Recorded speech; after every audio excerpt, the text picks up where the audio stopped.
This is AIX, your daily dose of AI news. What if I told you robots can now throw a 70-mile-per-hour fastball and catch it like a pro athlete? Marc Raibert, the founder of Boston Dynamics, the man behind those viral backflipping robots, just unveiled something insane.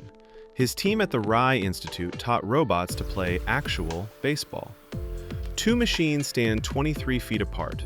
One winds up and fires a fastball at 70 miles per hour. The other tracks the ball mid-flight, snaps its arm forward in a blur, and catches it clean. Then, without hesitation, fires it right back. No pre-programmed movements, pure real-time adaptation. Here's what makes this possible.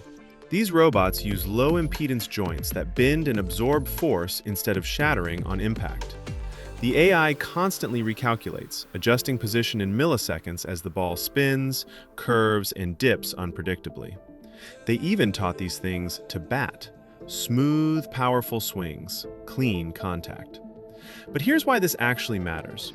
Catching a fastball requires the same split-second reactions needed in warehouses, rescue operations, surgery, and manufacturing. Anywhere machines need to handle fast-moving, unpredictable objects with precision. With $400 million from Hyundai, Raibert is building what he calls the Bell Labs of robotics. We're not watching robots play catch. We're watching the birth of machines that move and react like athletes. If this blew your mind, subscribe to AIX. This is just the first inning.